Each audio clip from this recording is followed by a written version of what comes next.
If you'll indulge me, I want to begin by doing a little bit of history. It goes back to the late 1980s when Robbie and Russ Hittinger and Hadley Arkes and Michael Pekalik and I and some others started something called the American Public Philosophy Institute.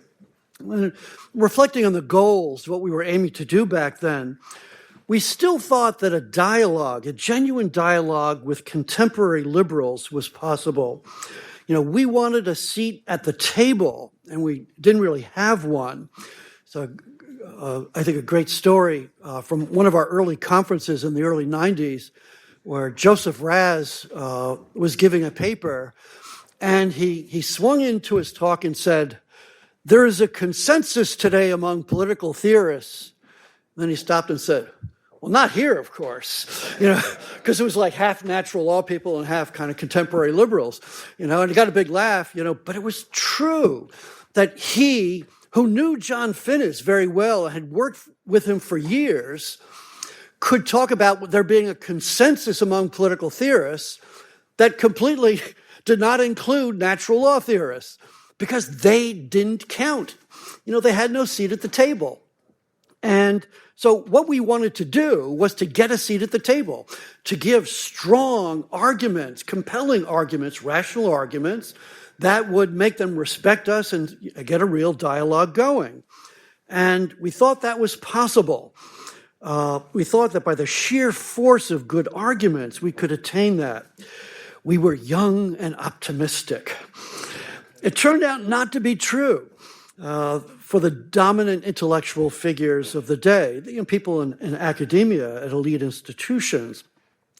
And I think what this led to was a shift in the mid to later 80s, where we realized we wouldn't get a hearing from the dominant liberals, but we could pay them to come to conferences and talk to us, and then the young people could be listening to that discussion. And the dominant liberals wouldn't be particularly open to those arguments, but the young people would. This is where Robbie's concern for students is so compelling, so central to his life, because those are the ones who were open and were able to take seriously arguments that the more established dominant forces were not willing to. So I'm curious whether Robbie agrees with that account, but we'll find out later maybe. Fast forward a couple of decades, and then there's a new attack from unexpected quarters. It's from our right. Who would ever have thought back in the late 80s that we'd be getting attacked from the right? It would seem so bizarre to us. But then there's this radical rejection of all things liberal. For example, Pat Denine's The Failure of Liberalism, the rise of the integralists.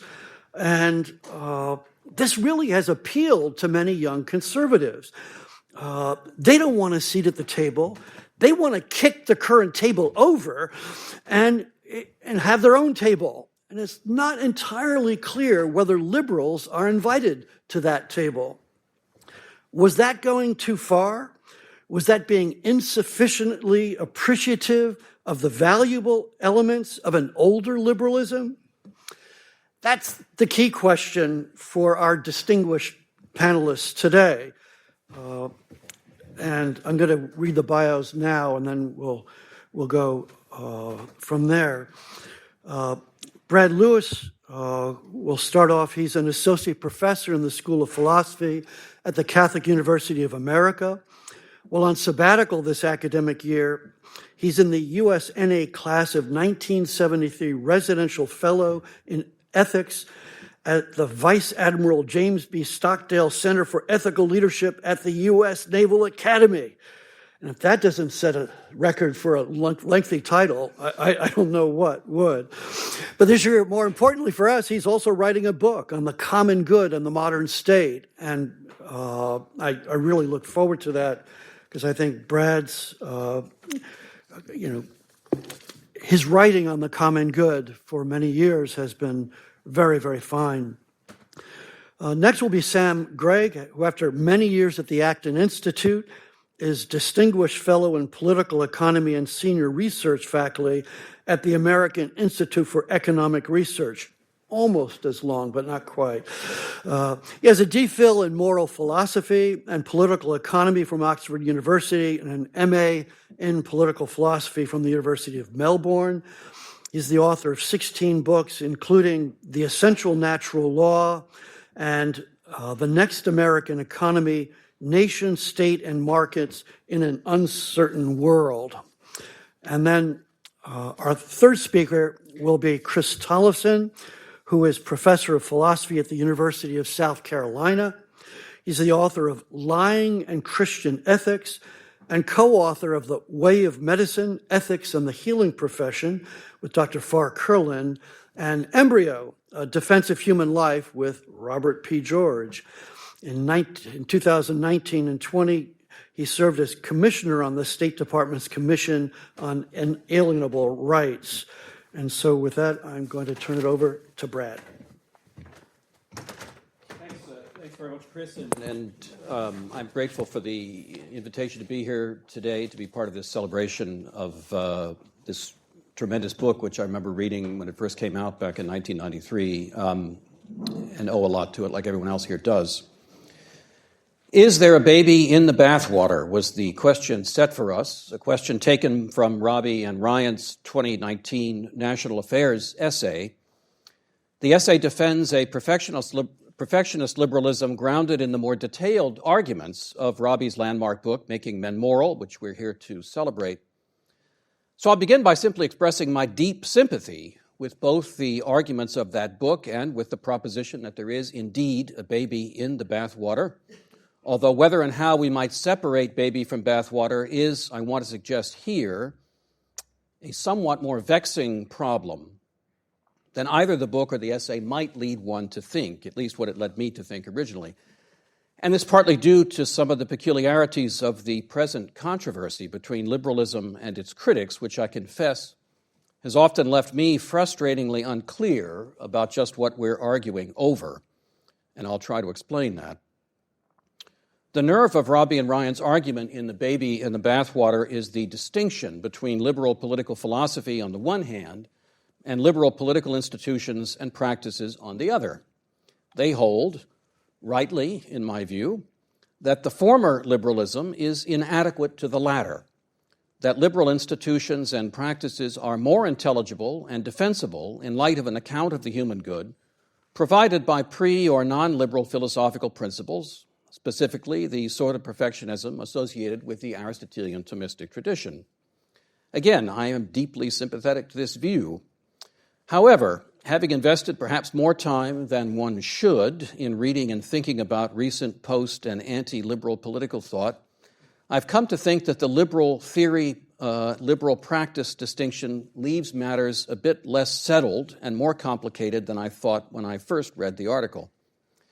In the remainder of my remarks, I want to briefly discuss two aspects of the distinction that seem to me consequential to any progress in the debate about liberalism, and then to suggest a couple of implications that seem to me to emerge from my 2 points. The two things I want to say point to two ways that the distinction between liberalism in theory and liberalism in practice can be understood. The distinction can first be understood, I don't know if it's the best term, but it's the one I'm going to use, one might say substantively, as staking out one of four broad attitudes that one can have toward liberal politics, modern liberal politics. But it can also, secondly, be understood causally by reference to at least three different stories about how liberal theory and practice relate to one another. So first, as to the issue of substance, we can think that liberalism is, all things considered, good or desirable or bad and undesirable in theory, in practice, or both, yielding four different combinations of things, four different possibilities. Call the first comprehensive liberalism or happy liberalism or something like that. Comprehensive liberals hold that liberalism is good and sound in both theory and practice. I take this to have been the view of Rawls and Dworkin in one way, and in another way by people like, for example, Stephen Holmes and Charles Larmore. I distinguish the two because I take it Rawls and Dworkin, even though they thought liberal theory was obviously right, liberal practice was obviously right, they did have problems with the way liberalism is practiced in this country, at any rate. I mean, they both thought that the American regime was problematic in various ways and that needed to be corrected, but happy in the general sense with both of those things. Call the second possibility disappointed liberalism. Disappointed liberals hold that liberal theory is correct, but that at least our present liberal practices fail, and fail seriously by its measure. One might appeal to someone like Jürgen Habermas on this. We think about liberal values as the values of the Enlightenment, although perhaps his view is too close to Marxism, or perhaps someone like Samuel Moyn in his most recent work, in which he thinks liberal practice was very seriously knocked off course by the Cold War and the conditions of that peculiar time. And there's an interesting parallel here with some of the sort of Catholic anti-liberals who I think believe the same thing. I think they think that that the embrace of a certain kind of liberalism by Catholics during the Cold War was actually damaging to liberalism in various ways. So called the third possibility then, comprehensive anti-liberalism. And the comprehensive anti-liberals condemn liberalism in theory, in practice, root and branch. Perhaps the most interesting case of this would be someone like Alistair MacIntyre. And the fourth possibility, perfectionist liberalism. A perfectionist liberal rejects at least the sort of main line of a certain kind of liberal theory, but accepts at least most of liberal institutions and practices on the basis of hopefully a superior theory. And I take something like this to be Robbie and Ryan's view. It's also my view, I think. The question for perfectionist liberals is what philosophical account best explains, justifies, and improves the practice of liberal institutions. Now, when thinking about these possibilities, what I find surprising is that some of the most well-known recent anti-liberals would also, I think, fall into this fourth camp. So, for example, when reading Patrick Deneen's two books or Yoram Hazony's book on conservatism, possibly even Adrian Vermeule, certainly at least Deneen and Hazony both repeatedly express support for the basic liberal institutions and even some of the practices that Robbie and Ryan endorse in their article and that Robbie does in his book. Things, very basic things like representative democracy, due process, private property, and many basic freedoms. I mean, there are places in there where they very clearly say, look, we don't want to change the Constitution. We don't want to change a lot about modern liberalism. Those things are all fine, right? Don't be scared. But now this leads then to my second point, which concerns how liberal theory and practice might be causally related to one another. And here there are at least three possibilities. There probably are more, but at least these three. First, most simply, liberal theory, on the first view, causes or caused liberal institutions and practices.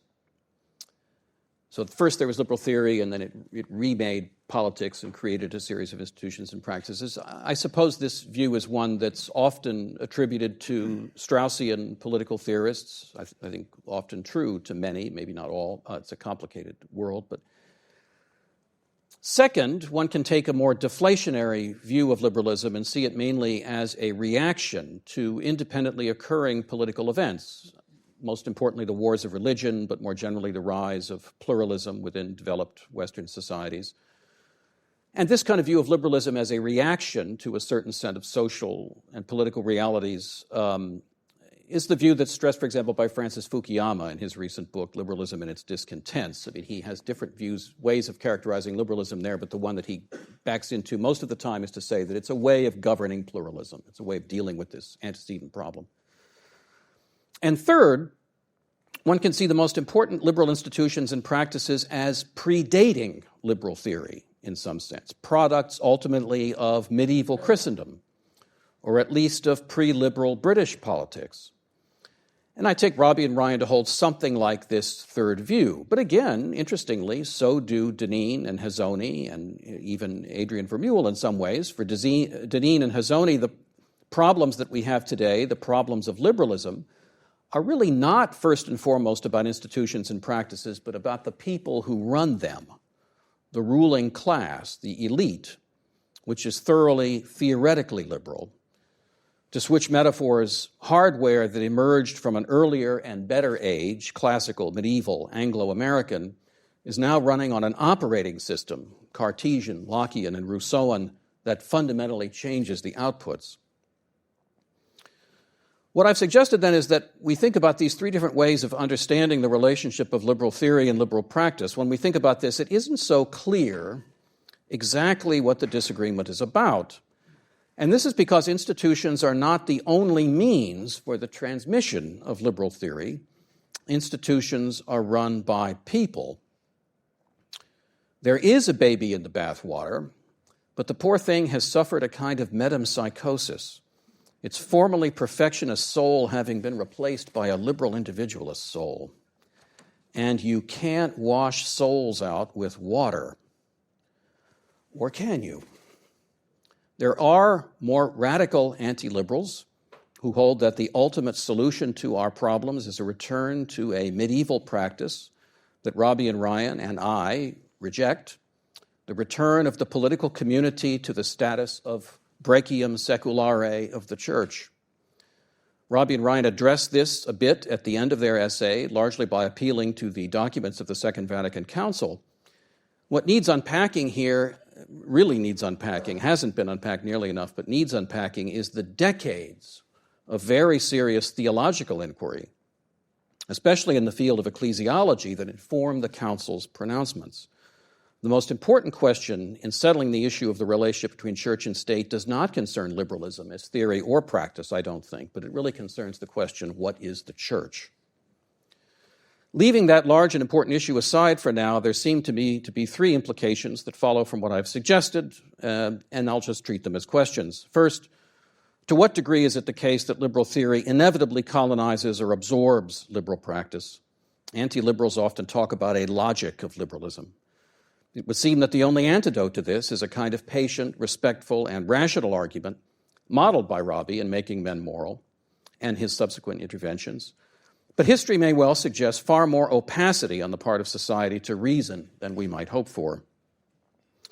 Finally, and related to much of the post and anti-liberal case, is simply how much of this is simply a reaction to a pluralism that is an endemic condition of large, free societies.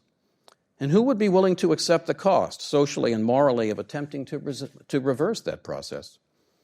After all, from a practical, empirical standpoint, the real-world alternatives to liberalism are not some reconstructed Greek city-state or the sacramental kingdom of Louis IX.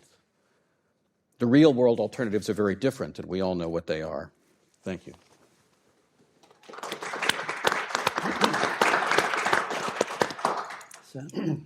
Thank you. It's an honor to be here. The book with which we are concerned, Robert George's Making Men Moral, is focused upon morality's place vis-a-vis law and legislation.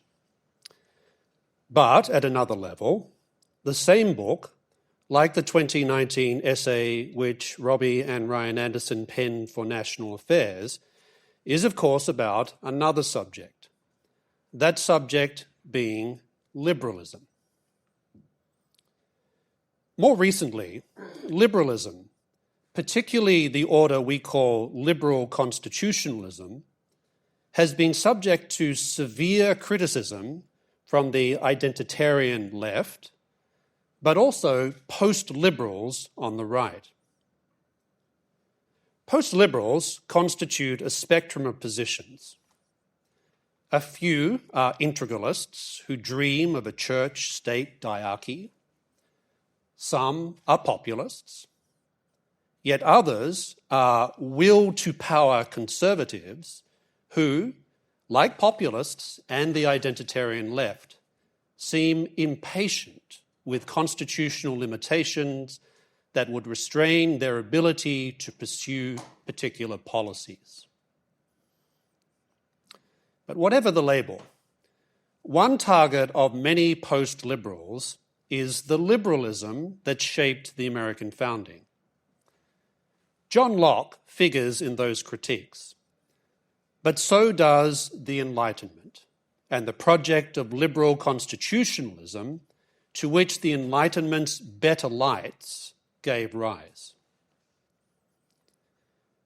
One question upon which I've often reflected is whether those of us who hold to the central tradition sufficiently appreciate Enlightenment contributions to the liberal constitutionalism that underpins, for example, the US Constitution's effort to secure liberty and justice for all. Let me express this thought in the form of some questions.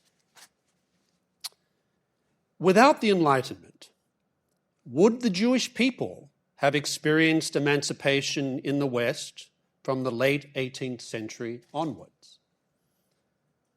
Without the Enlightenment, would Catholics living in the British Isles have achieved full emancipation in 1829? Without the Enlightenment, would women have realized full equal rights as citizens? Without the Enlightenment, would we have experienced the economic revolution launched by Adam Smith's Wealth of Nations, a revolution that has delivered millions from poverty and which swept away centuries of unjust restrictions on commercial liberty? Without the Enlightenment, would the American founding have produced the First Amendment? Without the Enlightenment, would the Second Vatican Council have issued its own declaration of religious liberty, Dignitatis Humanae, a declaration that provides a distinctly non-relativist account of religious liberty, not as a bountiful concession of government to secure civil peace, but rather as grounded in the right and duty of all people to seek the truth? Above all, without the Enlightenment, would we have seen the rise of liberal constitutionalism? After all, liberal constitutionalism understands constitutions as more than mere power maps. The liberal part of liberal constitutionalism is about enhancing freedom, and it does so by limiting the exercise of state power, separating powers, prioritizing rule of law, and specifically identifying certain liberties as always to be protected, not least because, as James Madison reminds us in Federalist 10, quote, enlightened statesmen will not always be at the helm. Now, I could ask similar questions, but I think the point is clear. Yes, historical cause and effect is not as straightforward as often supposed. And yes, many of these freedoms find their initial formulation in earlier sources. These range from the Hebrew Bible and Roman law to Aquinas and early modern Protestant and Catholic scholastics. Nonetheless, it was moderate Enlightenment thinkers, minds like Locke, Montesquieu, Francis Hutcheson, William Blackstone, Adam Smith, and Edmund Burke, who filled out these original insights, modified them in light of discoveries proceeding from what they called the science of man, and presented these ideas in fresh and persuasive ways to increasingly pluralistic societies. Indeed, no less than Joseph Ratzinger, himself a careful student of the various Enlightenments, once observed that, notwithstanding many Enlightenment thinkers' deficiencies, we ought to, quote, welcome these true conquests of the Enlightenment. These freedoms, Ratzinger wrote elsewhere, owe much to, quote, the culture associated with the Enlightenment. This culture, he added, is, quote, substantially defined by the rights to liberty and regards liberty as, quote, a fundamental value. These Enlightenment achievements had practical consequences, Ratzinger reminds us, such as significantly limiting state power. No one today, Ratzinger went on to say, would want to live without these limits. On another occasion, Ratzinger specified that the particular Enlightenment culture that he had in mind was, quote, the Anglo-Saxon trend. This, Ratzinger stressed, was, quote, more inclined to natural law and tends towards constitutional democracy as being the only system realistically ensuring freedom. And here, Ratzinger praised, quote, the American Revolution for offering a model of a modern state that differed from the model with radical tendencies that had emerged during the second phase of the French Revolution. Now, why, you may ask, does this matter? I think it matters because the post-liberal assault upon liberal constitutionalism is really about throwing out not just the bathwater and not just the baby, but also demolishing key foundations of the bathroom itself, especially those foundations clarified by key Scottish, English, and American Enlightenment thinkers. Now, if this is true, then I think that those who want to defend the type of liberalism that Robbie and Ryan defend in their National Affairs article should also defend these distinct Enlightenment accomplishments against those who argue for Machiavellian means to achieve Aristotelian ends, or those who have embraced the friends and enemy political dichotomy proposed by one of Nazi Germany's foremost legal apologists, Carl Schmitt, or those who insist that we get Drag Queen Hour at the Children's Library thanks to James Madison and John Locke, or those who trivialize the written US Constitution as, quote, majestic generalities and ambiguities, to be reinterpreted to usher in an authoritarian constitutionalism, one that would deploy the administrative state to establish a corporatist political order that, like all forms of corporatism, will undermine rule of law and therefore freedom, in addition to breeding cronyism and corruption.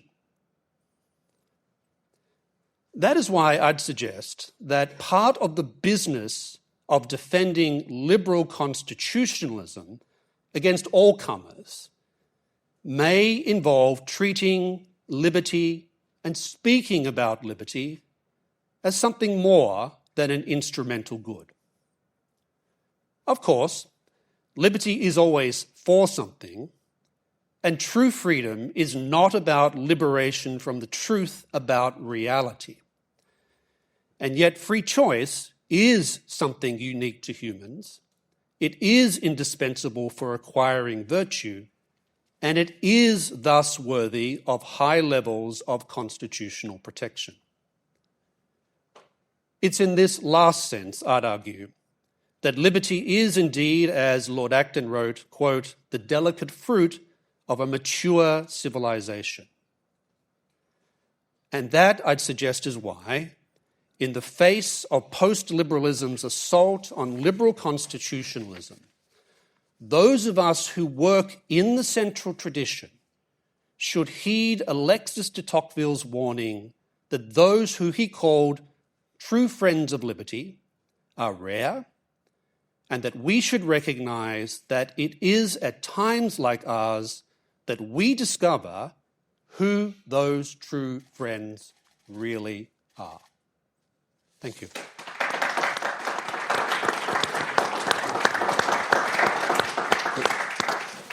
I just want to thank everybody who put this together. It's a great honor and privilege to be here. Chris Wolf mentioned that I served on the Commission on Unalienable Rights, and it should go without saying that that would never have happened but for Robbie. But it's also worth mentioning, I think, maybe it's not worth mentioning, but I'll mention it. At the time that that commission was being put together, I had a beard of Micah Watsonian proportion and maybe even more robust. And Robbie said to me, you gotta trim that. I did. I went to a professional barber. It looked great. And my mom asked what was going on. I explained what happened, and she said, Robbie George mentors your facial hair? I said, yeah, obviously, like everything else. What I'm going to say today is a continuation of a friendly argument that Robbie and Ryan and I have engaged in over a little bit of time. I'm going to refer in passing to some email exchanges that we had about this. In the baby in the bathwater piece, Robbie and Ryan track back and forth between the elements of principle and the elements of prudence in liberal democracy in a way that I think is very admirable and important. But they situate a particular part of the relationship between church and state in the domain of prudence. And that has to do with religious establishment. So they end up landing on the idea that it's largely a matter of prudence whether it makes sense for a political state to establish a religion in some sort of official way. And they refer to Leo XIII and to Pope Francis as engaged in an argument about something that is necessarily contingent. Right? So it's just a necessarily contingent matter as to whether it's reasonable for states to establish a religion. And I want to push in the direction of saying that this is a more principled matter than Robbie and Ryan think that it is. All three of us agree with Dignitatis Humanae that religious liberty is at bottom an immunity from coercion. And that immunity from coercion is situated in relationship to the dignity of the human person as a freely choosing being, for whom religious inquiry and religious judgment and religious worship don't mean the same thing. They don't have the same value. They may not have any value unless they are done freely. And so the conditions in which that inquiry and that judgment and that worship can be carried out have to be conditions in which there is no coercion. Now, I think that some of the things that Robbie says in other contexts have bearing on this. So when Robbie is defending institutional neutrality in universities and defending the Calvin report, he says, the neutrality of the university as an institution arises not from lack of courage nor out of indifference and insensitivity. It arises out of respect for free inquiry and the obligation to cherish a diversity of viewpoints. And in response to some questions that I asked him by email, he glossed that a little bit further as saying, well, when we don't have institutional neutrality, then the institution, the university, is putting its fingers on the scales of various positions, and it's creating in-groups and out-groups that are antagonistic to the collegiality that's necessary for free inquiry. And very frequently, universities go further and create some sort of pressure for people to adopt one or another position themselves. And I think this just is a form of coercion. This is a form of soft coercion. It's not putting people to the sword, although maybe we'll get there. But it is the form of coercion that it seems to me is incompatible with the psychological freedom that Dignitatis Humanae says is necessary in order for people's religious quest and religious worship to be fully genuine and for the good of religion to be fully realized in their lives. So I'm going to make three arguments. That's the first one, or three suggestions of arguments. A second argument that I want to make has to do with what I think is a tension between two claims of John Finnis's that they endorse. One of these claims, which is the sixth of six claims that they quote Finnis as making, is the one that I've just been talking about. Finnis says that it would not be unjust or politically inappropriate for a polity to name and identify the one true religion. But earlier in that same list, Finnis says that there is an obligation for a polity not to name the wrong religion. Right? So it would be permissible to name the right one, but it would be wrong to name the wrong one. Now, I think a look historically at all the polities that have ever named one as the right one suggests that almost all of them must have gotten it wrong. Right? It's not logically possible that most of them were doing it right.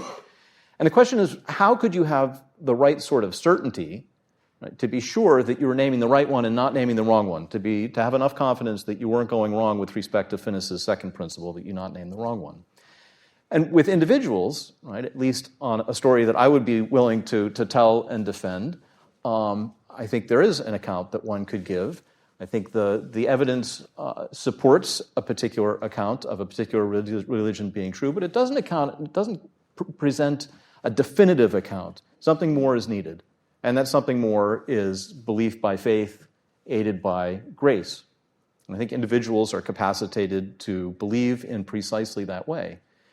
It's not clear to me that there's room for an account of how a state could acknowledge, recognize, and identify the one true religion that would make use of that story, right? A story in which, in some way, the state or state authorities or the members of the state acting as state authorities, right, are capacitated by grace in order to believe by faith with the certainty that would be necessary to avoid the risk of identifying the wrong religion as the true religion. So that's the second argument. I think that there are worries about how the state could do this in a way that would be epistemically responsible. I'm sorry for using that expression. Epistemically responsible just sounds like wonky. Well, not wonky. This is AEI. It sounds like philosophically obnoxious. Here's the third thought, and this extends the argument that we've had a little bit, and in certain ways I think it goes to issues that are at the heart of Robbie's project in making men moral, if I'm going to take them in a different direction than I have in the past. In a conversation that I remember having with Joe Boyle about this very passage in John Finnis's essay, we were waiting to be seated at a restaurant, and I said, "This is a new essay by John Finnis," which is like a moment of great rejoicing for many of us new natural law thinkers. But look at this. Look what he says. He says this. I said, I don't think this can be right. And Joe said, it has to be ultra vires. And then our host came and seated us, and we talked about what cocktail to get. And so I didn't get any further account of why Boyle thought that this was ultra vires. So let me just suggest the following thought. The contours of state authority, beyond which the state acts in excess, right, are to be determined by identifying the needs that generate political authority in the first place, so that acts that go beyond authority generated by those needs are themselves ultra vires. And I would say that, in general, the needs that generate the need for political authority, the necessity of political authority, include things like the following. They include the needs for coordinating the life of a people.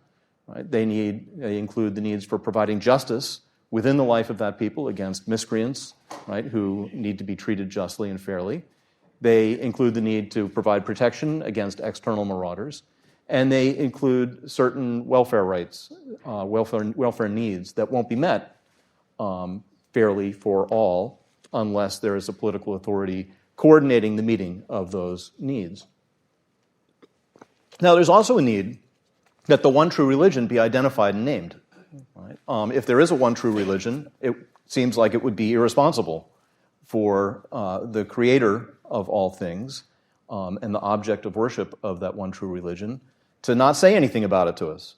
Right? So there's a need for there to be some authoritative way for us to identify that one true religion and for us to be taught in what it means to be a part of that one true religion. And I think that need is met. Right? I'll just from the most sectarian possible standpoint, I'm going to say that it's met by the Roman Catholic Church, the one true holy Catholic and Apostolic Church. But I think we could say more broadly it's met by the Christian Church, right? That the Christian Church is the source in which that need is met, in which there's an identification and naming of the one true church and an identification of the teaching that church or that religion requires for us. But that means that the need is met.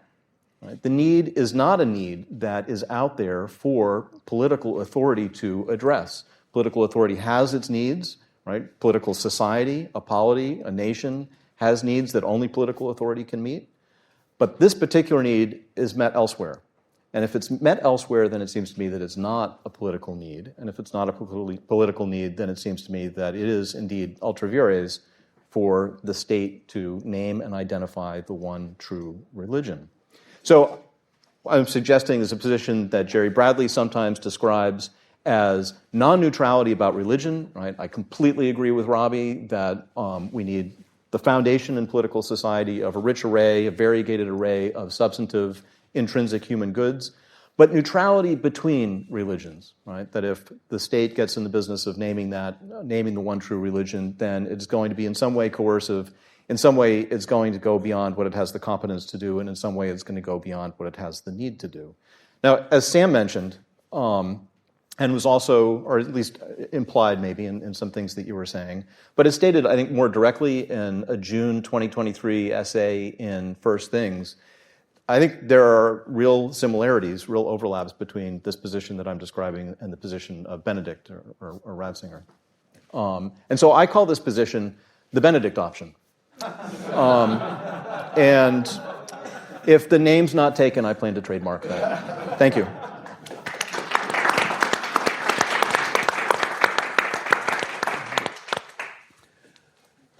It strikes me that Joe Boyle's and Chris's description of what political authority exists for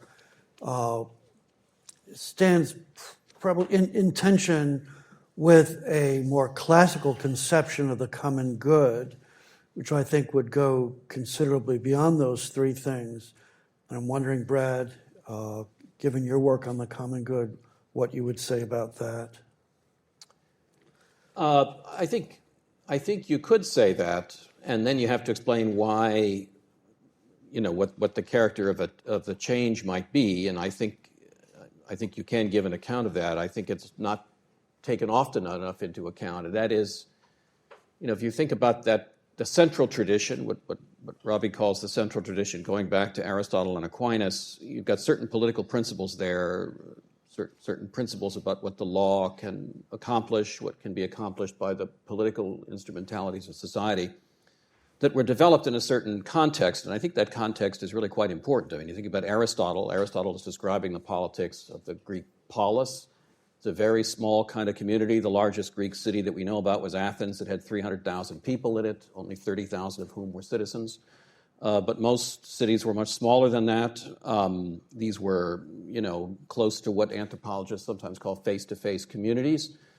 And I think in a community that's that small, where you don't have the variegation of different social functions that you have in modern times, the role of the community in acting on individuals is and can be, without necessarily oppression, much more substantive than it would be in the modern kinds of political community that we have now. So we have those notions, but we somehow have to translate them into a very different context, which is the modern state. And the modern state has certain characteristics. Its principles of legitimacy are often taken to be simply the will of the people who live there. It's got a bureaucratic, juridical structure. Its control over what happens within the society is largely a function of modern science. It's defined in part by the distinction between the state organs and the society operating on its own. All those characteristics make it very, very different from earlier forms of community. So if we talk about what the common good is in that context, it's necessarily going to have to be different. It's going to be thinner. It's going to be more limited. And a lot of those functions that would have been associated with political society as such are going to be carried out by other parts of society that are not at the topmost agency of that society, which are the juridical institutions of the state. And I think that's what Catholic social teaching worked out in the 19th and early 20th centuries, how to think about those categories, those basic political categories, in this very different political context. Chris? Just add to what Brad is saying. I think one of the things that is, one of many, many things that's done very nicely in Making Men Moral is Robbie presses Aristotle a little bit on his pessimism about human beings, pessimism that is organized around an understanding of some people as simply not really capable of developing to a point of virtue. That's a position that I think no Christian can take.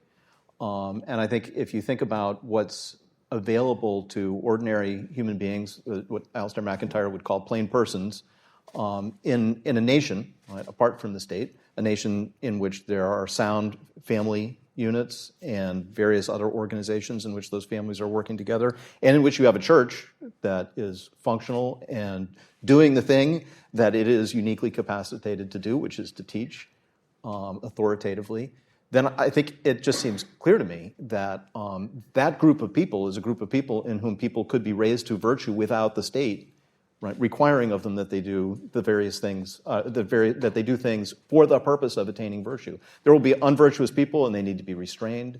But there doesn't seem to me to be a systematic block to the possibility of people growing in virtue and developing strength of character. Sam, do you think that Aristotle was that pessimistic about human nature?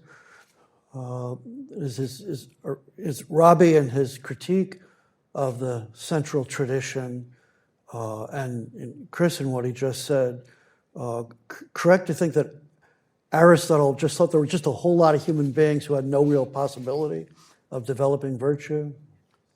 Well, if you read Aristotle, he makes it very clear that why are people slaves? Slaves are slaves because they're incapable of flourishing in a particular way. That's the rationalization that Aristotle, I think, employs to rationalize what we would clearly see as a grave injustice, right? So I think Robbie's right about that. But that's also Aristotle reflecting the social mores of the time as well. We don't live in those mores, thank heavens, right?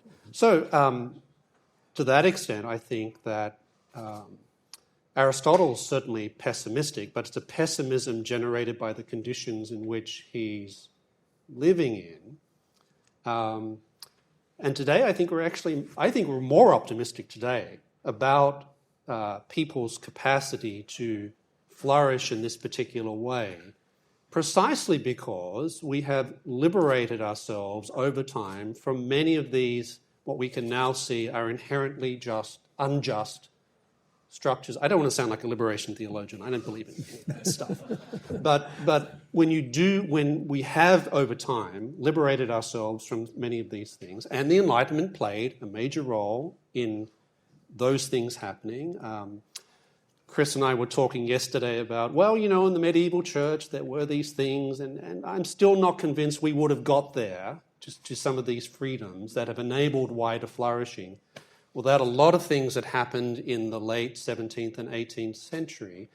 And many of those people were Christians, right? Most of them were Christians, but some weren't. So I think it's incumbent upon us to recognize that and to understand that I think Brad, you were saying you're not quite sure what the target of the post-liberals are. I think that's the target.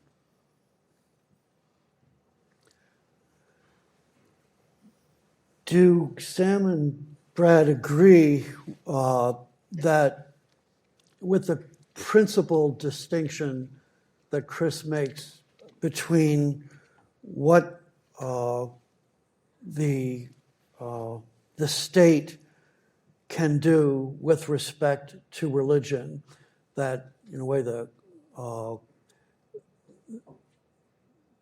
faith is only possible for individuals, and in effect not possible for a collective entity like the state, and therefore that's one reason why the state should not get into to matters of faith. Is it possible for, a political community, to use a word a little bit different from the state, for the people of a political community to share faith in such a way that it would be legitimate for them to act on that? I think it is, but I think a lot rides on how that action takes place. And I would approach it just slightly differently than Chris did, even though I wind up, I think, in pretty much the same place, and that's because specifically from a Roman Catholic standpoint, I think the issue is not mainly about the state. I think the issue is about the church, and I think what gains things that we understand as a result of the Enlightenment. That's one thing. I think there's a lot of truth in that, but it's also the case that there was a major rethinking theologically about the nature of the church that went on, starting in the late 18th century, but really taking off in the 20th century, from the kind of model that we think of as associated with the Counter-Reformation, where the church is a society that's very much like the state, understood on the model of the state, often seen as a kind of rival to the state. And there are reasons why that view was there. Partly because there were states that had made themselves rivals of the church and that had attacked the church in various ways. and that becomes very pointed and ferocious and rough and violent after the French Revolution. But and that really, there's a parenthesis there that distorts, I think, the way that Christians thought about the state and about politics, that really didn't start to be dissipated until really late in the 19th, early in the 20th century, when there was a real rethinking about the church on a very different model. I mean, we shouldn't think of it in political categories. We shouldn't think of it as like the state. And the models of understanding the church as a sacrament, the church as communion, the church as the people of God. These all emerged from this kind of thinking about ecclesiology that went on in the 20th century and culminated in the Second Vatican Council, in Dignitatis Humanae and Gaudium et Spes. So that has a lot to do, how you think, what you think the church is, I think has a lot more to do with what you think the state should do than I think we've traditionally thought. So. Yes, I'd agree with the first part of that, insofar as if you read Thomas Pink, who's probably the saner version of integralism that's out there. He's actually a serious scholar who's interested in exploring this question, and I think with him and integralism, it is actually about the nature of the church. That's what he's concerned about. He's not interested in trying to establish a corporate estate or anything like that. He's centrally concerned with that particular question, so I think that's right. But I tend to agree with Chris insofar as I do think that the state can talk about religion in the sense that religion is, and I think Robbie describes this well in different places, religion is ultimately about the search for truth about the transcendent and then acting and living according to your conclusions about that truth, consistent with the demands of natural law, et cetera, et cetera. And I think that is, to my mind, that's the principled position. I'm like Chris, I'm not sure at all about the principle of naming a particular church or a particular religion as effectively the state religion. So in principle, I think there's problems with it, but there's some deep prudential problems with it as well. I mean, go to any European country that once had the Catholic Church as its officially stated religion. Spain, Ireland, it doesn't work. It generally turns not to end up particularly well. So I'm opposed to it both in principle, but also as a matter of prudence as well. Could I just Please follow go up ahead. on something specifically about Pink and the way, and not doing at all justice to the totality of his thought on this, but I think it seems to me that one of the ways that he arrives at the particular conclusions that he does is by short-circuiting a step in what I think is an important argument. And he'll say, look, the church's authority is a teaching authority. The church's legal authority is a teaching authority. And then you'll say, and look, states do the same thing. When the state puts you away for stealing, right? They're teaching you that this is wrong, and they're teaching everybody else that that's wrong. I think that is obviously right, but I think it gets a certain order of priority wrong, right? The church has a kind of legal authority that emerges from its teaching authority, right? I mean, it's a society. It needs to be coordinated. It needs to have something that is at least analogous to the law of a polity that makes it look like a polity in certain ways. But I think it's a mistake to think that it's just like one. And the coordinative and justice-seeking and welfare-providing needs that generate political authority also then generate, down the road, a teaching authority, right? So they both institutions, both realities have both teaching authority and something like political authority. But they emerge in different ways and with different priorities in each of those cases that I think is important. I don't know where you stand, Chris, on public education in general, but in a society that had an established church that allowed for religious freedom for those who didn't profess the religion of named by the community as the true church. If you had public education, one feature in a society with that established religion is that public education might in fact be an education that was fully integrated with the religious truth. And I'm wondering if you're opposed to that in principle. It seems to me your position would flow from. Yeah, I think that's right. I think that has to be the case. I mean, I think that and the argument goes the other way, right? I think you can't have a society in which there's only public education, and in which religious citizens don't have really substantive rights to educate their children in a way in accordance with their. The free exercise issue, it seems to me to be clear that any good polity would have to allow for religious freedom. And that would mean that religious minorities could have schools of their own. It's not clear to me, though, that in what might be called the best regime or the ideal regime, where you had a community that was overwhelmingly committed to a particular religion, that was in fact the true religion, that public education, including or providing an integral education that included religious truth, would be inadmissible. It seems to me that the power of education, public education, is so great and helps to explain at least part of why we are where we are in terms of religious belief in our country, yields a different result for me than for you, I think. Yeah, that's fair. I mean, again, partly the question for me comes down to need, right? If you genuinely have, a robust society of believers, and they're adequately supported by the state, right, in ways that non-neutrality to the good of religion requires. So they're not oppressed. They're given whatever tax breaks are necessary in order for them to do their thing. Possibly they're given state funds. Then it looks like they should be able to do it themselves, and there's a value in them doing it themselves rather than being taken over by the state and doing it. When I'm thinking of assumptions, I don't want to assume anything that I think is utterly unrealistic.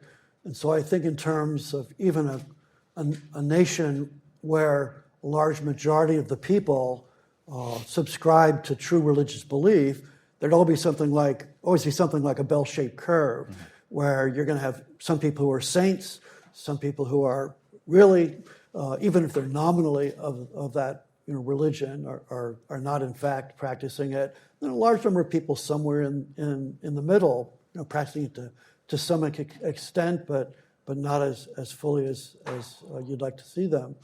And I think those people in particular might, probably the two ends are going to be less influenced by even a good education. One, because in some sense they almost don't need it, almost. There's still some coordination issues. And at the other end, you'd have people who are probably, not going to be helped very much. But in the middle, this is where I think law has a role in making men moral. That's above all, it's especially for the people who have not entirely rejected virtue and are not, very conscientious about pursuing virtue, but they're kind of in this middling state. You can refer again to Tocqueville. Yuval wants us to, which is what modern democracies especially seem to drive to, and those people in particular benefit. And the question I ask you is partly I want to kind of separate issues of coercion from, in a way, positive encouragement. And it seems to me that there's more room for a confessional state that respected the religious rights of all the people, but that still provided, positive encouragement, not just for a kind of rather vague and generic, we want to encourage people to really grapple with and engage with the ultimate questions, which is the way I think, Robbie focuses on the basic good of religion, but I think you could at least imagine as an ideal going beyond that to provide more substantive education. So I guess I think that all of that is right, but it can all be done without a confessional state, right? I mean, if we look at what was being discussed in the last panel, the engagement of the churches that Gene Rivers is talking about, that seems like it should come from the churches, and the state can do a variety of different things to aid in that or to obstruct in that. I think just getting out of the way is not really enough, right? And in fact, some of the coordinative and justice questions that were being raised about the side effects of allowing churches to do X, Y, or Z in a particular neighborhood, I think that's obviously the state's business also to be involved in. But I don't see any need for a confessional state in order to provide the best kind of support for churches that are genuinely engaged and full of energy and are committed to making a difference in this part of the bell-shaped curve that you're talking about. And confessional states have a pretty poor record of doing this. The prudential arguments against it are by far the most powerful, in my opinion. In fact, even on the question of religious liberty and natural law liberalism, I ultimately argue that in addition to a principled argument and a prudential argument, there's actually an argument that I would call a principled prudential argument.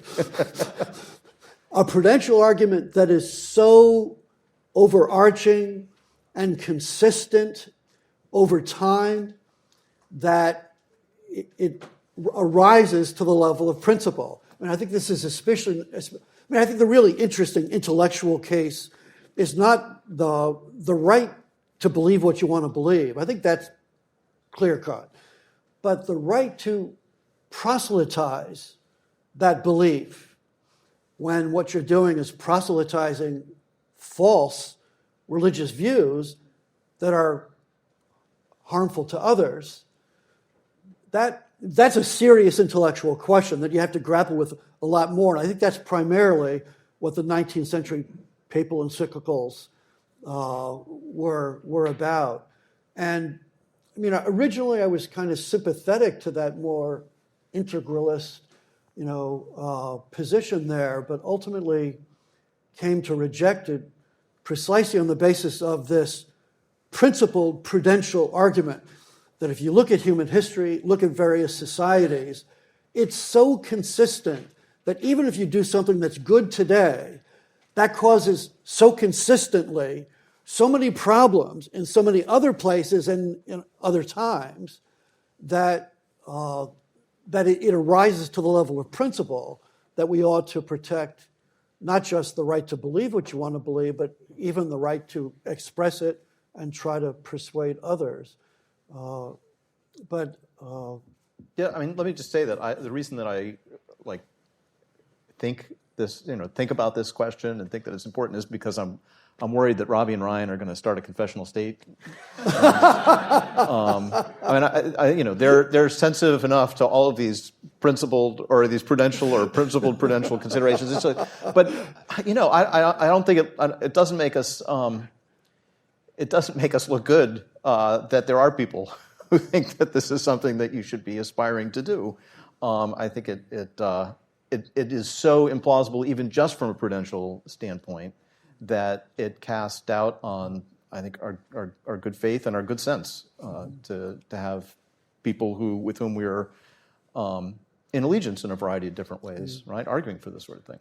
I think you're accepting Rawls's analysis that we are, in some sense, beyond the time when there could be any, society that really agreed on religious truth, and that, for the indefinite future, as long as men are men the way they are now, we're going to be in a society which simply doesn't have agreement. It's a permanently pluralistic society, and there obviously are serious PR problems in a permanently pluralistic society of even talking about a confessional state.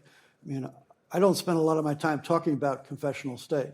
It's not. It's not a practice. I don't understand the integralists at all on that. But as an abstract matter, I don't have a deeply philosophic soul, but I have a somewhat philosophic soul, which leads me to ask questions about, what's the best regime in principle? What's the ideal regime?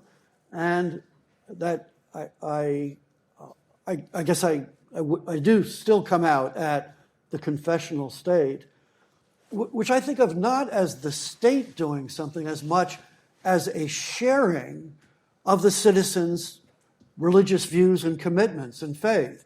The state, the governmental apparatus, is simply a kind of, tool or instrument or something that reflects the much deeper shared vision of the people, which I think a more classical understanding of the common good and what a confessional state would be.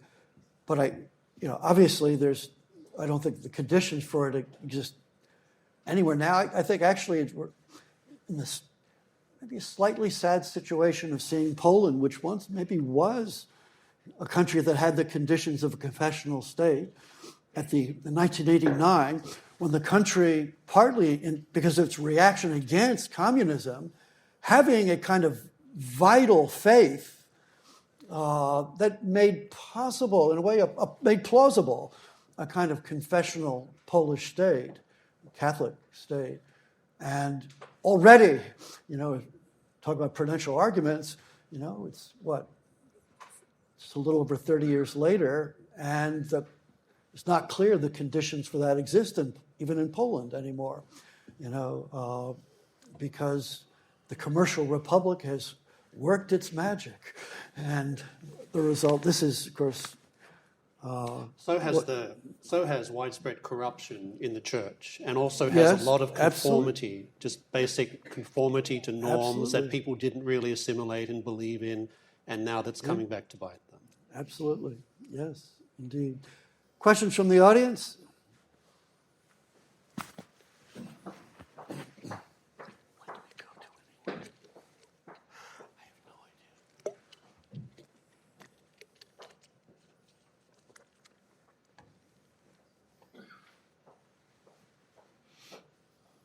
Extra 10 seconds to compose this question. Several of you have discussed alternatives to the civil order, and I'm reminded of a comment that Leo Strauss made going into teaching and the situation on campus, which is he criticized education in the United States because it failed to come to grips with the deep idealism in students following communism or early Nazism, which he saw in the 1930s in Germany. And with the comments by three of you, from Greg to Wolf, what I'm wondering is, do we just need a hell of a lot more history being taught in addition to this philosophy? Because I think most of the people in this room would say I don't see how students could maintain some of the views that they currently seem to espouse, even as a majority, if they understood, as Christopher Wolf said, how this turns out time after time after time. Amen, sister. Because when I look at many of these young post-liberals, whether they're Catholic integralists or some version of Christian nationalist, they are very idealistic. They're often reacting to a lot of the chaos in which our culture is in. They're looking for clear guidance. They're not getting it. And so they gravitate towards systems that seem to offer neat, tidy solutions, often presented by people who are pushing very clear ideological agendas, both on the left and on the right. But what I found talking with a lot of them is to go through some of the history of these things. So I mentioned Drag Queen Hour at the Children's Library, thanks to James Madison and John Locke, right? I find that preposterous. And I will go through with students and say, okay, let's talk about John Locke. He wrote a whole book on the virtues. He wrote a book on the reasonableness of Christianity. I see Michael Watson is nodding away now. And now, there are problems with Locke. I don't deny that. But the notion you go from Locke to Madison to terrible things that are happening in public schools seems to me to miss, I don't know, 1968, the Cultural Revolution, the impact of a lot of very bad German philosophy and theology. It seems to reflect the fact that the churches, including my own, have not been doing their primary job, which is to teach authoritatively about what they believe, and they've been talking about a lot of things they have no competence to talk about. And I find that if you talk to younger people who are attracted by some of these ideas about these things from a historical perspective, then suddenly Franco's Spain doesn't seem as attractive anymore.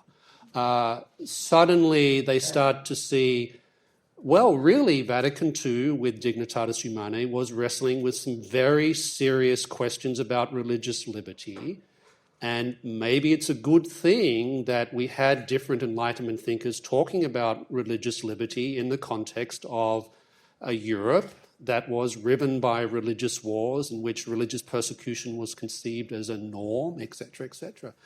And you can help them to see these things in that way. And philosophy is important for that, good theology is important for that, but I really do think that good history and understanding genealogies of ideas, how you get from point A to point Z, is often very complicated. And if you understand how it's gone that way, then maybe Locke and Madison aren't as bad as you think they are.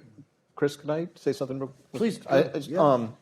So as somebody, educated as a Catholic in the 1970s and the 80s, and there are two things that I'm deeply ignorant about, and one is history, and the other is the Bible. And Catholicism. Yes. Catholicism. Exactly. But I don't think this is a virtue of Robbie's that has been mentioned yet, and we're mentioning your virtues, Robbie, so I'm going to mention this one. I think it was really only being in the James Madison program the first time that I came there, and sort of hearing you talk, and that I was struck by the need for bringing in history and awareness of the biblical traditions, and awareness of the American founding as integrated with all of these other things, and awareness of not just the history of philosophy, but also the analytic skills of contemporary Anglo-American philosophy, and the way in which all these can be integrated to create a kind of more holistic understanding than just philosophy or just history or just biblical scholarship can give people. That to me was just tremendously eye-opening, and it's one of the reasons it's a huge pleasure to be on a panel with people who do know history. You went to a different kind of school than I did, I think. I was educated by Jesuits. I think the history it's essential to being able to make these points, and I think that also speaks to the need to just provide better education to our students and to our children. Indeed. Hadley? I think it's Hadley.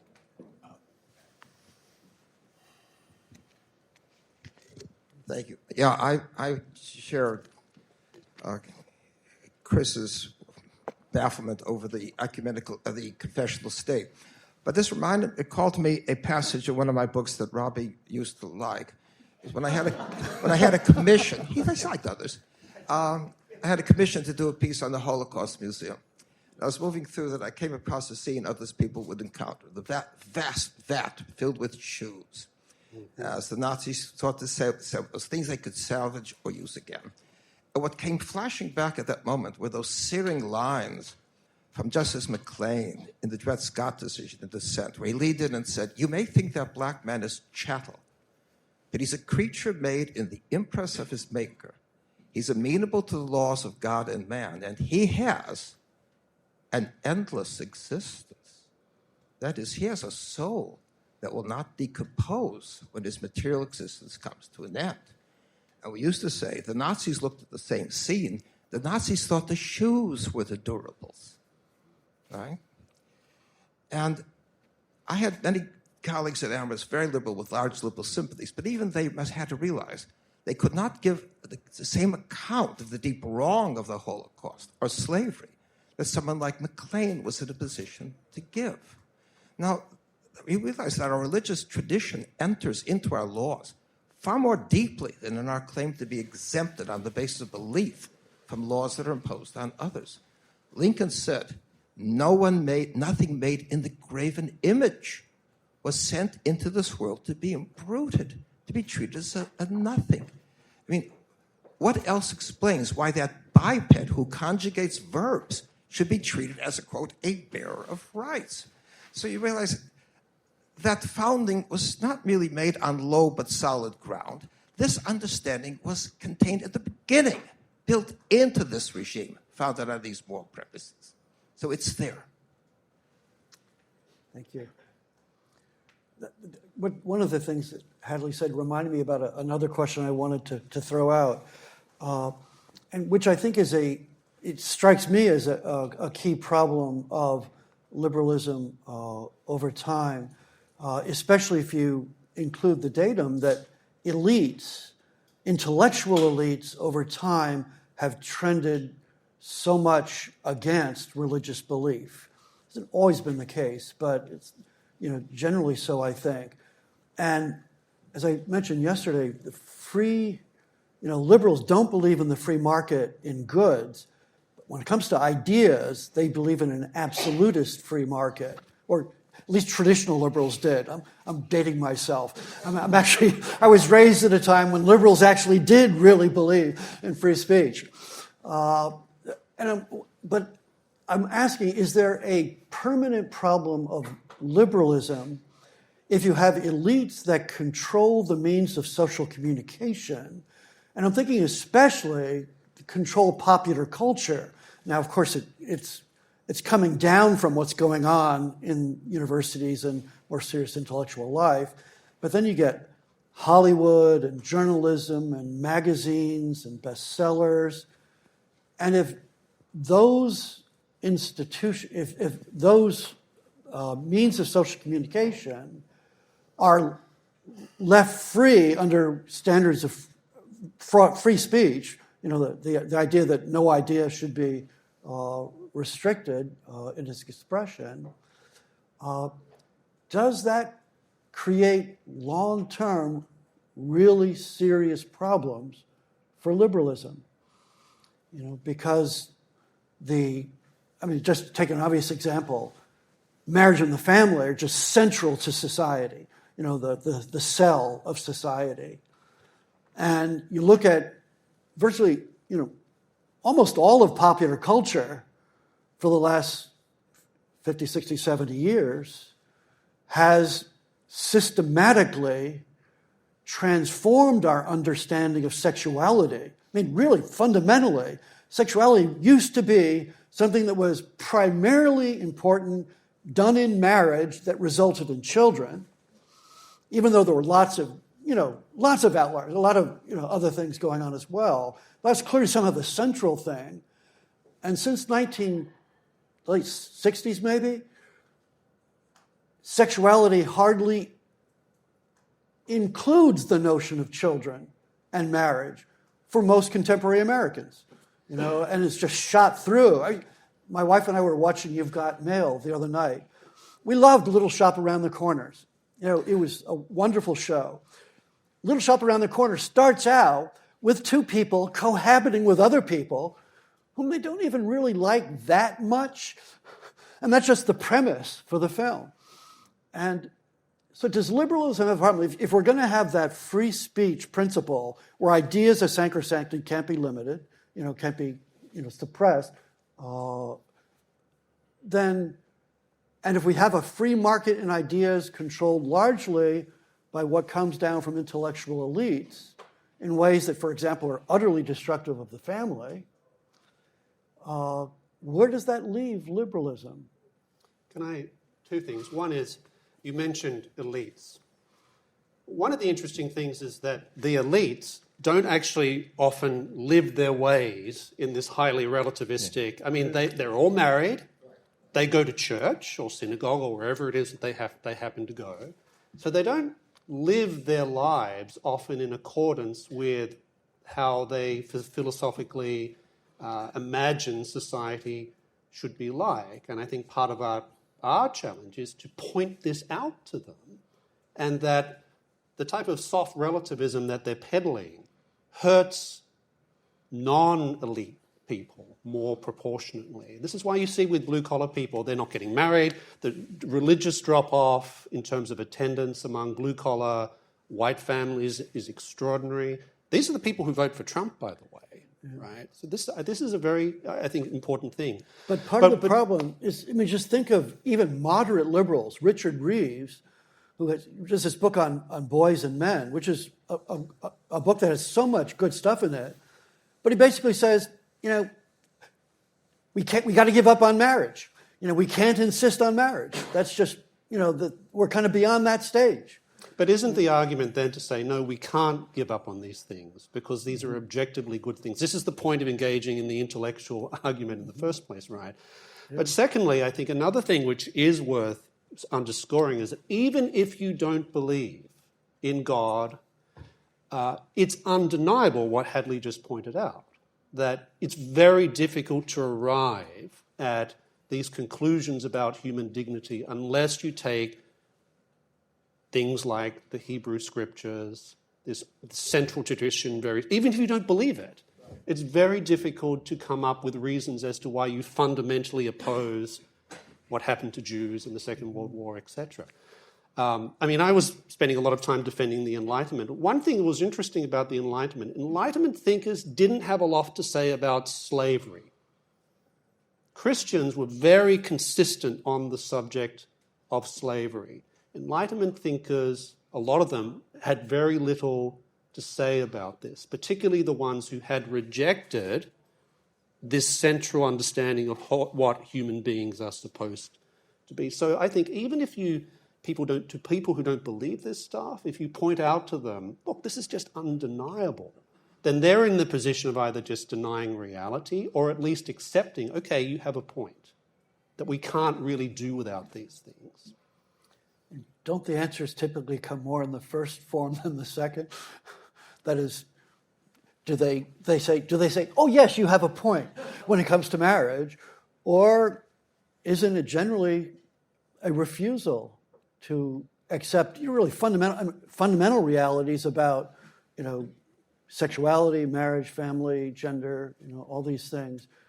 It seems that in the university in particular, this, you know, the domain of reason, it's difficult not only to persuade people, it's difficult even to defend our right to articulate these ideals in the university, you know, and that's scary, I think.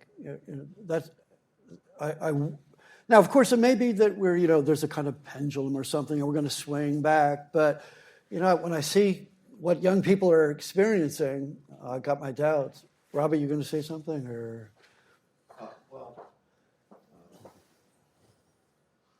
I guess you just caught me reacting to what I frequently hear, that there's a pendulum. There's no pendulum, which is why I think it's absolutely incumbent on us, really all of us, to insist on continuing to speak the truth about the conditions of a flourishing life and a flourishing culture. And those include the establishment or reestablishment and maintenance of a healthy marriage culture.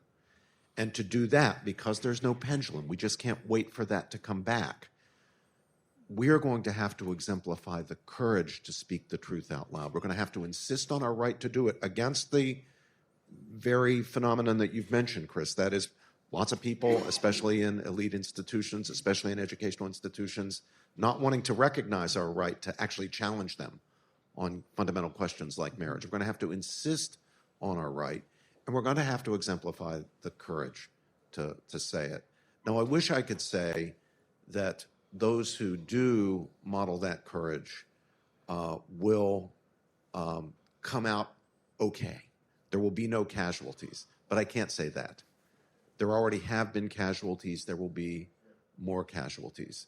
It's a big battle, and big battles are never won without casualties. But I do think that for those who do muster the courage, have I lost the mic?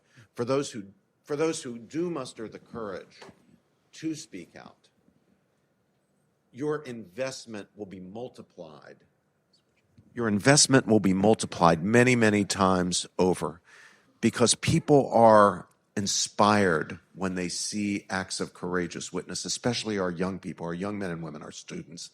They're inspired by it, and they are much more likely to emulate it when they see it. So, as with any important struggle for what's true and good and beautiful and right and just, it's worth the cost that we will have to pay to do it. Yeah. End of sermon. Chris, could I add something to that? Please just do. Very quickly. I don't think you'll disagree with anything of this, Robbie, because I think these are all things that you do as well. I think that it's really important in the contemporary university, given that the deck is stacked and the odds are against you, that speaking the truth, that this courageous speaking the truth, also be matched by courageous hospitality and courageous generosity and courageous charity to your students, right? I mean, if you have a healthy marriage and you're teaching a class, have your students over to your house so that they can see what a healthy marriage looks like. If you've got a student that tells you that they're pregnant and so they can't do anything, ask them what they need.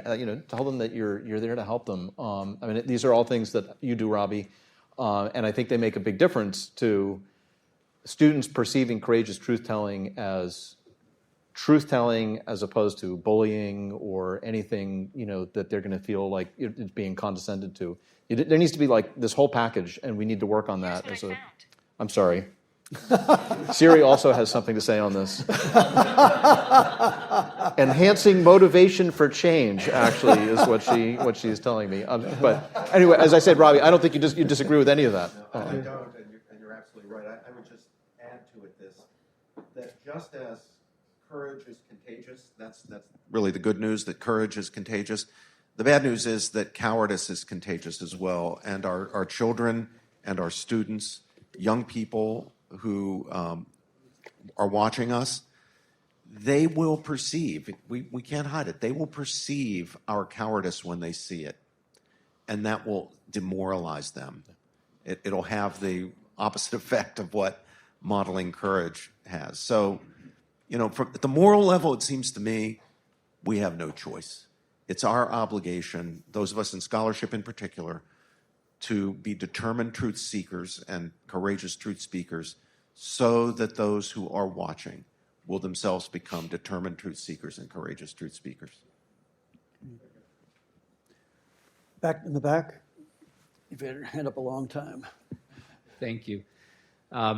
This question is apropos of the prior discussion on the confessional state and the one true religion being adopted by a state. I wonder if there is a legitimate distinction to be made as to the formality under which God is treated. That is, we can know God in the order of reason, and we can also know God in the order of faith, and the latter pertains mostly to the dogmatic understanding of God, Trinitarian, etc., and the former really relates to God as first cause, absolute being, absolute truth, absolute goodness to which the intellect and the will are properly ordered. The Logos. The Logos. And importantly, the source of the moral order of the universe, of objective virtue, and of the good life. And the question really is, should we adopt the natural virtue of religion as understood by St. Thomas, which falls under the virtue of justice, acknowledging God's existence under the order of reason, and our debt to God as for the gift of all of being, and the influence of the moral order, which may affect the health of the polity, and call us to the collective life of virtue or the extrinsic common good? My answer would be yes, and I think a lot of America's founders understood this this point very, very clearly.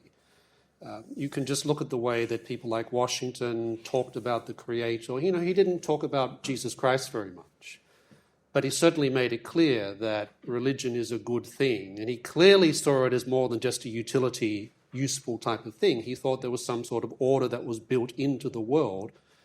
And I think you can find that with a lot of founders who didn't necessarily invoke the name of Christ when they talked about these things. And I think as a question of civil order, I think that's relatively desirable. But that's very different from having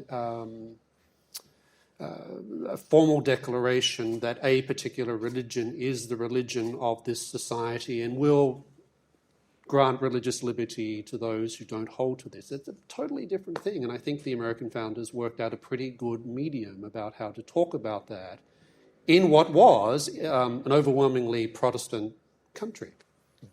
And that kind of thing is very common in the United States, even now, and always has been in ways that it isn't in countries that had established churches and had arrangements like that, where because of that, you can't say anything now.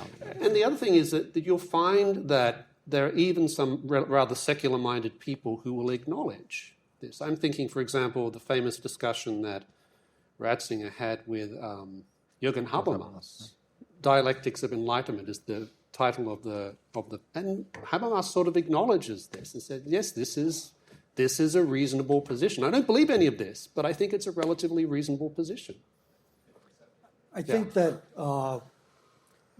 in a pluralistic society in particular, that distinction between natural and revealed theology is really important. But I'm struck, in our society, there's still, some God talk that goes on. There are political candidates who will, God bless America or whatever. So God, it's not as if God is completely ruled out. On the other hand, most people seem to assume that when you're talking about God, you're talking about sectarian religion. The idea that you could talk about God, from the standpoint of natural theology or from reason is not widespread in our society, I don't think. And that's one of the reasons why we've had the loss that Sam talks about, that, what the founders, they very freely talked about God, especially in terms of the natural theology, accessible to reason. And there's not much of that anymore because I think maybe even those people who are religious believers and philosophers and conservatives are a bit reluctant in the public sphere to make more extensive arguments about what reason can know about God. Maybe we're snake bit by living in a society where, most of the people, who make their living on reason, supposedly, the intellectuals, just assume that there's this contradiction between belief in God and being philosophic. But isn't it the case that also that a lot of religious leaders have given up the language of reason when talking about the nature of that's true God, too. right? I mean, if you think about a lot of religious leaders across the world, what do we hear? We hear a lot of emotivism. A lot of emotivism. I'm not talking about sort of revivalism or something like that, but we hear God as a cuddly teddy bear who will never contradict you, who will never correct you, who will never tell you that you're doing anything wrong, who will simply affirm you, rather than the idea of God as being the logos that begins the universe, that transcends the universe, and it was always being there, from whom our reason itself is itself a reflection. Reverend Rivers? Could the overwhelming influence of evangelicalism, with its most visceral anti-intellectual thrust, somehow just in the sort of the history of the country, I don't think, perhaps in this discussion, we've reflected on the degree to which religious thought has been damaged by the fundamentalist evangelical thing, which then makes reasonable people look crazy because the assumption is you're those guys. And possibly there's an underestimation of the cultural and intellectual damage that's been done that makes the Logos concept, understanding God by reason, all of that is now in some way, in varying degrees, tainted by this idea that if you mention the G word, right, you must be working for Campus Crusade for Christ or InterVarsity. Y'all don't even know what that is. Yeah, no, I think that's exactly right. Yeah. Chris, can I say something really quick? Or are we Please done? do. No, go ahead. I just want to say, I mean, yes, and I mean, 30 years ago when I started at my university, the smart students were the atheists, and the dumb ones were the evangelicals. They just took everything for granted. But now it's the opposite, right? And this is true across all the theistic students that I have. They're all smarter. They all know that they need to be on their game. 90 miles north of me is an evangelical seminary where the students are studying Thomas Aquinas because they know that they need to have something at their disposal to be able to address. So I think there's a little bit of what you're describing, but there's also movement in a different direction that I think is very positive. I think our time is up, regrettably, but thank you very much. Yeah.